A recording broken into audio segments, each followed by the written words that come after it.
Iran से हर दिन संपर्क में है। पुतिन का कहना है कि ईरान से लगातार हम संपर्क पर हैं। ईरान इजराइल जंग पर यह बड़ा बयान। ईरान से हर दिन संपर्क बनाए हुए हैं। सर, मैं आपसे समझना चाहूंगी पहले, लेकिन एक रिपोर्ट दिखा दूं दर्शकों को कि आखिर खुलकर रूस और चाइना जो ईरान का सपोर्ट कर रहा है, इसके मायने क्या है। देखिए, रूस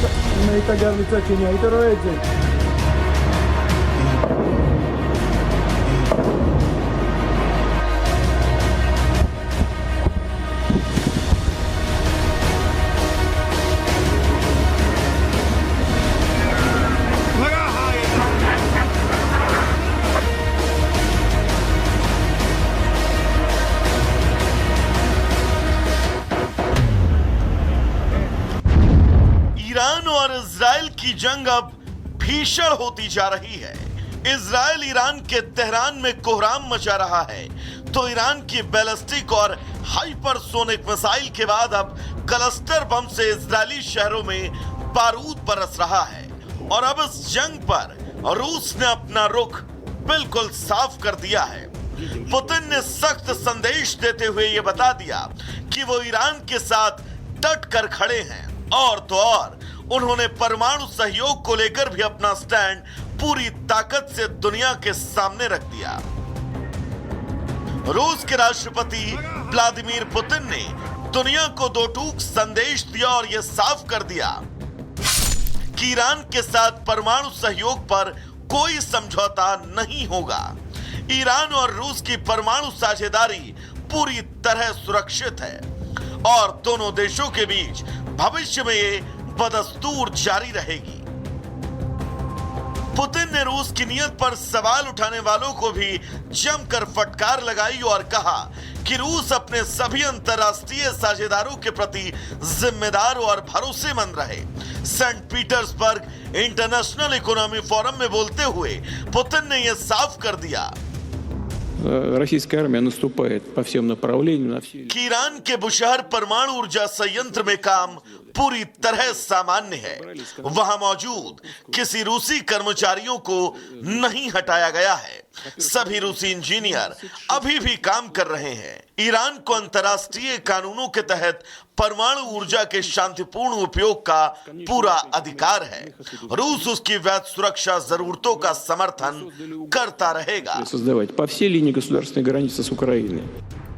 रूसी राष्ट्रपति ने इस मौके पर दुनिया को तीसरे विश्व युद्ध के खतरे से भी आगाह किया।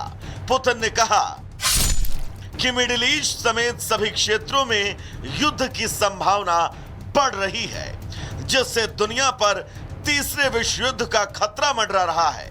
ऐसे हालात के बीच संघर्ष की संभावना बेहद गंभीर है। ऐसे में सबको मिलकर शांति से समाधान निकालना चाहिए। वहीं दूसरी ओर पुतिन ने यह भी दावा किया कि युद्ध के बावजूद रूस की अर्थव्यवस्था जो तेजी से बढ़ी है।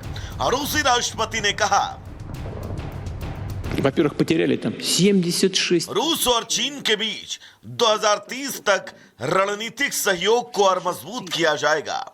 भारत के साथ भी जल्द ही इसी तरह का समझौता किया जाएगा। इन साझेदारियों का फोकस तकनीकी प्लेटफॉर्म, ऑनलाइन डिटेल और संयुक्त विकास परियोजनाओं पर होगा। Забрались к нам в Курскую область. पुतिन का यह बयान ऐसे समय में आया जब मिडिल ईस्ट पहले से ही विस्फोटक हालात में है। ऐसे में रूस का यह संदेश न सिर्फ मिडिल ईस्ट बल्कि पूरी दुनिया के लिए अहम है। एक तरफ परमाणु सहयोग की बात और दूसरी ओर तीसरे विश्व युद्ध की चेतावनी।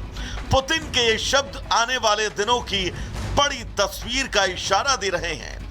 लिहाजा अब यह सवाल उठ रहा है कि क्या दुनिया फिर किसी बड़े संघर्ष की ओर आगे बढ़ रही है। Bureau report, Republic Bharat.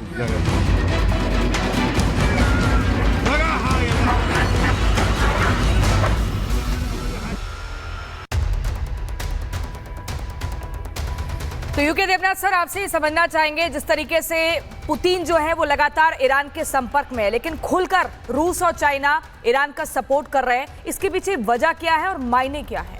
ये जरूरी है समझना कि ईरान एकमात्र देश है अब पश्चिम एशिया में जो कि अमेरिका के विरुद्ध में है। पश्चिम एशिया के जितने देश हैं, अरब मुल्क हैं, मुस्लिम देश हैं, सब अब अमेरिका के पाले में चले गए हैं। और तो और जिन देशों ने युद्ध किया था इजराइल के साथ, जैसे मिस्र, जॉर्डन, ये सब अब इजराइल के दोस्त बन चुके हैं। एक लास्ट देश था सीरिया। सीरिया में भी बशर अल-असद के सरकार को अपदस्थ करने के बाद सीरिया में जो अभी सरकार बनी है गोलानी की, वो भी अमेरिका की मित्र है। अमेरिका की मदद से ही वो पावर में आए थे। तो ईरान सिर्फ एकमात्र आंखों का किरकिरा बचा है पश्चिम एशिया में अमेरिका के लिए। तो रूस क्या चाहता है? रूस चाहता है कि पश्चिम एशिया में अगर उसका इन्फ्लुएंस होना चाहिए, हमें भूलना नहीं चाहिए कि एक बार पूरे जितने अरब देश हैं, वो 17-18 अरब देशों में से 12 या 14 देशों में रूस का ही इन्फ्लुएंस था। लेकिन रूस का ये इन्फ्लुएंस आस्ते आस्ते खत्म हो गया जब 1992 में यूएसएसआर टूट गया। तो रूस अब ईरान को वहां प्रॉप अप कर रहा है ताकि ईरान के जरिए वो पश्चिम एशिया में अपना इन्फ्लुएंस पेडल कर सकते। तो ये इन्फ्लुएंस की लड़ाई है श्याम सर, लेकिन दो देश इसमें पिस रहे हैं, इजराइल और ईरान। तो इन्फ्लुएंस की लड़ाई कब तक जारी रहेगी इस दुनिया में? धन्यवाद। जय हिंद शनो वरुणा। देखिए, असीम और गहरे समुद्र से कुछ तथ्य निकाल के लाता हूं आपके लिए। मैं कहना चाहूँगा कि देखिए, सबसे पहले तो वर्चस्व खलीफा की लड़ाई और सभ्यता को बचाने की लड़ाई, ये दोनों की लड़ाई चल रही है। और इजराइल को बहुत अच्छे से पता है कि ये लड़ाई एक्चुअली उसने जब शुरुआत की है तो अपने बल पे की है, क्योंकि जब वो आया था 48 में फकीर उस जगह पर, तो वो अकेला आया था और धीरे धीरे उसने पैर जमाए। और उसकी जो साइकोलॉजिकल अंडरस्टैंडिंग है वहाँ के लोगों की, ये वही है कि हम अपनी खतरे में हैं। इसलिए वो जब लड़ता है तो अपने प्रधानमंत्री, अपने विदेश, अपने जो रक्षा मंत्री है, उन सबों को देश से एक दिन के लिए बाहर जाने पर भी लड़ता रहता है। कैसी कहानी है कि इनका प्रधानमंत्री और रक्षा मंत्री और सबके सब पूरी ऊपर की जो पॉलिटिकल विल है वो बाहर चले जाए, ये सोच के कि हम अभी भी हमारा देश सुरक्षित है, और इतनी भयानक लड़ाई के दौरान। नमस्कार, बहुत स्वागत है आपका रिपब्लिक विक्टर्स स्टूडियो में। मैं हूं आपके साथ सुमित झा, मेरे साथ हैं मेरी सहयोगी अनामिका। ईरान पर ट्रंप फुल कंफ्यूज, ये सवाल है इसलिए क्योंकि बार बार उनका ऐसा बयान आ रहा है और बार बार वो बयान बदल रहा है। एक और बड़ी खबर, बड़बोलापन एक बार फिर से सामने आया है डोनाल्ड ट्रंप का, और अपने ही खुफिया विभाग के प्रमुख को उन्होंने घेरा, गलत साबित कर दिया। तुलसी गबार्ड जो खुफिया विभाग की प्रमुख हैं, उन्हें वो कह रहे हैं कि वो गलत है। ईरान के एटमी ठिकानों को लेकर या परमाणु कार्यक्रम को लेकर हमारा खुफिया विभाग गलत है। जरा सुनिए। Well, then my intelligence community is wrong. Who in the intelligence community said that? Your Director of National Intelligence, Tulsi Gabbard. She's wrong.